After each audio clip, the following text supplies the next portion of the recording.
बनारस, जिसे काशी और वाराणसी के नाम से भी जाना जाता है, भारत के उत्तर प्रदेश राज्य के मां गंगा के तट पर स्थित एक प्राचीन नगर, जिसे हिंदू धर्म में सबसे महत्वपूर्ण तीर्थ माना गया है।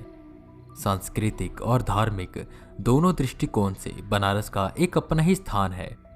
बनारस में ही भारत के कई विद्वान, लेखक, कवि जैसे जयशंकर प्रसाद, कबीर, वल्लभाचार्य, रविदास रहे और स्वामी तुलसीदास जी ने भी हिंदू धर्म के एक परम पूज्य ग्रंथ श्री रामचरितमानस बनारस में ही लिखी।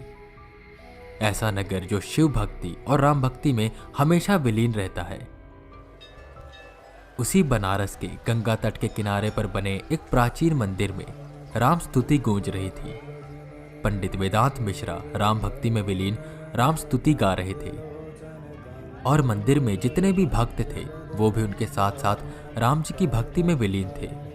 ये दृश्य इतना मन लुभावन था कि मंदिर में जितने भी भक्त थे वो भी राम स्तुति गा रहे थे। राम स्तुति के पूर्ण होते ही पंडित वेदांत मिश्रा सब में प्रसाद बांटते हैं और फिर मंदिर से बाहर निकलते हैं। बाहर जितने भी कुत्ते, बंदर और जानवर उन्हें दिखाई देते हैं उन सब में रोटियां और फल बांटते हैं। ये उनका दिनचर्या था। पंडित वेदांत मिश्रा, जो आज से 2 साल पहले बस वेदांत मिश्रा थे और उनके गांव में सब उन्हें पागल कहते थे। वेदांत उत्तराखंड राज्य के भीमतल में रहते थे। वहां पर वो अपने मम्मी पापा और एक छोटी बहन के साथ रहते थे, पर उनके अजीब बर्ताव की वजह से सब उन्हें पागल कहते थे और इसी पागलपन की वजह से उनकी छोटी बहन की मौत हो गई थी, जिसकी वजह से उन्हें घर से निकाल दिया गया और फिर वो बनारस में आ गए और यहां पर एक साधु के साथ रहने लगे, जिनकी 6 महीने पहले ही रहस्यमय कारणों से मौत हो गई। और उनकी मौत के बाद वेदांत मिश्रा पंडित वेदांत मिश्रा हो गए और उस मंदिर के पुजारी बन गए, जो कि एक बहुत ही प्राचीन मंदिर माना जाता है। वो शुरू से ही भगवान राम के भक्त थे और इस मंदिर में भी वो भगवान राम की सेवा में लग गए।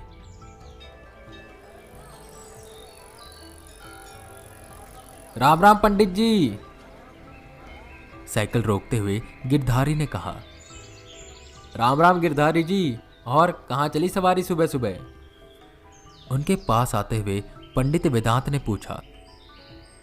कहीं नहीं पंडित जी, बस काम से थोड़ा आगे जा रहा था। अच्छा, वो सुना आपने कुछ? वो गुप्ता जी के घर में कोई प्रेत बाधा है? मुझे सुबह बता रहे थे और कह रहे थे अगर कोई पंडित पहचान में है तो उसे भेजना। आप जाएंगे? पंडित वेदांत हल्का सा मुस्कुराए और बोले, अरे गिरधारी जी, आप कैसी बात कर रहे हो? मैं भगवान की पूजा करता हूँ। ये भूत प्रेत इन सब में मेरा कोई मानना नहीं है, पर अगर वो संकट में है तो मैं ज़रूर उनके घर जाऊँगा और पूजा कर दूँगा। बाकी सब तो राम भरोसे है। गिरधारी जी वहाँ से चले जाते हैं और पंडित वेदांत गंगा तट पर आते हैं और गंगा मैया की तरफ देखते हुए कुछ सोचने लगते हैं कि तभी दूर से एक पत्ते के दोने में जलता हुआ दिया उनके पास आता है।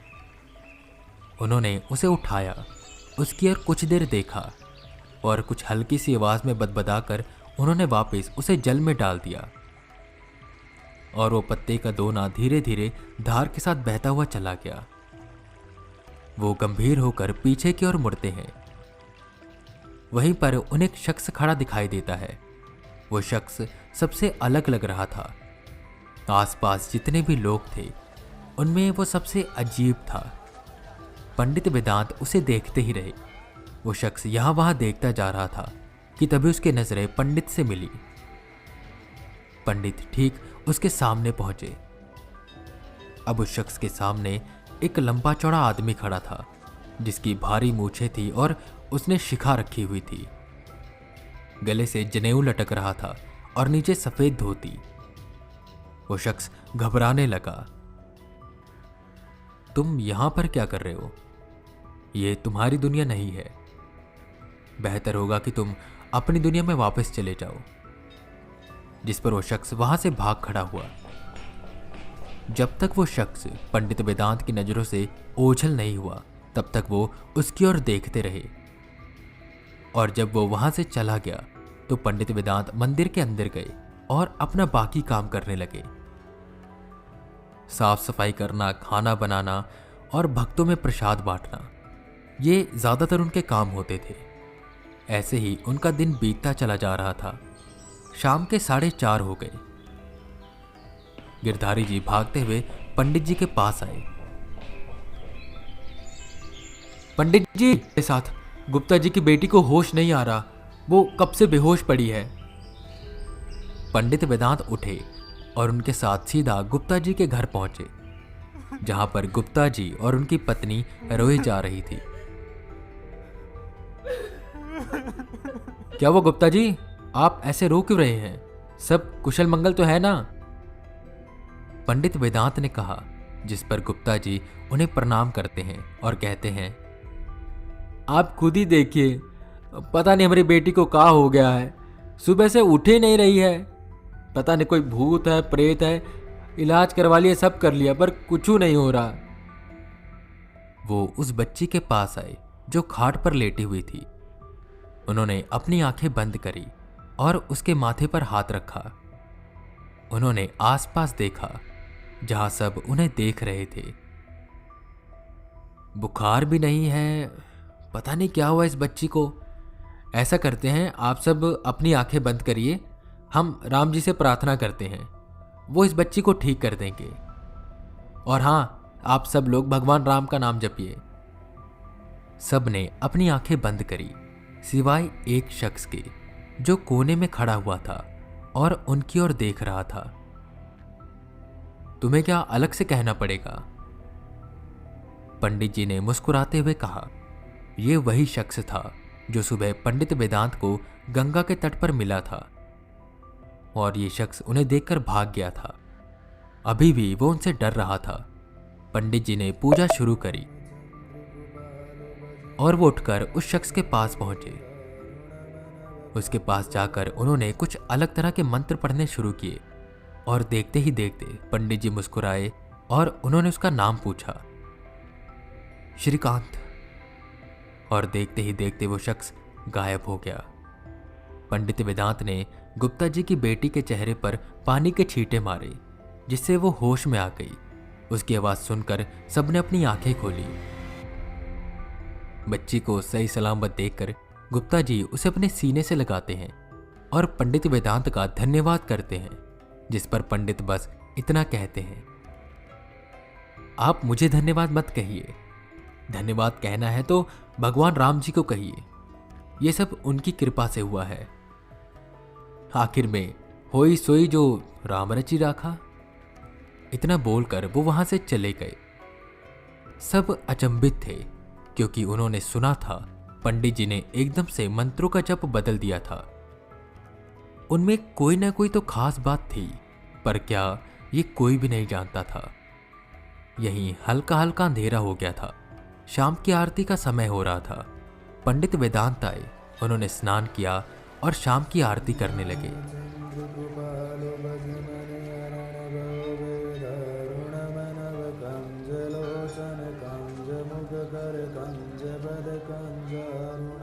शाम की आरती के बाद सबको प्रसाद बांटा, भगवान को भोग लगाया और आखिर में खुद खाना खाकर वो गंगा तट के किनारे बैठ गए, जहां पर वो अक्सर बैठा करते थे।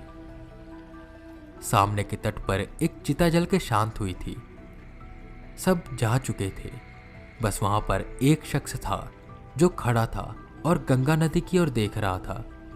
शायद वो ये सोच रहा था कि जिंदगी का सत्य यही है, मौत, जहां उसके साथ कोई भी नहीं होता। पैसे, रिश्ते, प्यार, दोस्त सब यहीं पर खत्म। उसके चेहरे पर एक मुस्कान आई। उसने सामने तट की ओर देखा, जहां पर पंडित वेदांत बैठे हुए थे और उसी की ओर देख रहे थे। पंडित वेदांत ने अपने हाथ जोड़े और उन्हें प्रणाम किया, और उसने भी सामने से अपने हाथ जोड़ दिए।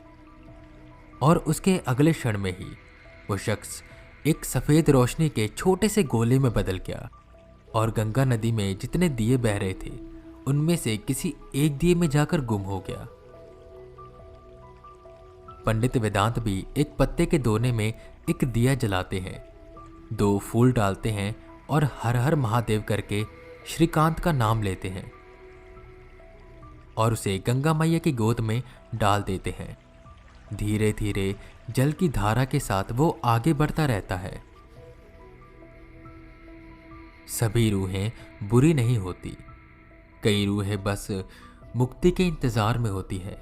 उन्हें जैसे ही मुक्ति मिल जाती है वो इस दुनिया से चली जाती हैं। इतना सोचकर वो उठे और वापस से मंदिर में आ गए। वहां वो अपने कक्ष में पहुंचे।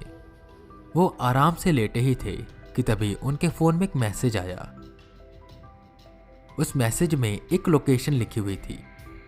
ये लोकेशन बठिंडा पंजाब की थी। उन्होंने अपने खाट के नीचे रखे एक बड़े से बैग को निकाला। वो उसमें से कुछ सामान निकालकर एक बैग में भरने लगे। सारा सामान रखने के बाद वो एक दूसरे पंडित के पास पहुंचे। उन्होंने उसे बताया कि वो ज़रूरी काम से उत्तराखंड जा रहे हैं और वो अपने साथ एक बैग लिए वहां से निकल जाते हैं। वो बनारस से पहले लखनऊ जाते हैं, जहां पर एक होटल में उन्होंने अपने कपड़े बदले। Peach pink shirt, black pant, हाथ में घड़ी और आंखों पे सनग्लासेस।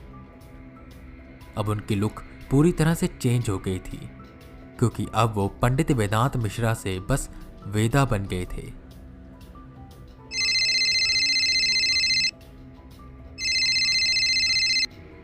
हाँ राजन, तुम पहुंच गए वहां? ठीक है, मैं कल तक पहुंच जाऊंगा। मेरे पहुंचने तक तुम सारी मशीन लगा दो और जितनी इंफॉर्मेशन कलेक्ट कर सकते हो उस एंटिटी के बारे में कलेक्ट करो। बाकी मैं आकर देखता हूं।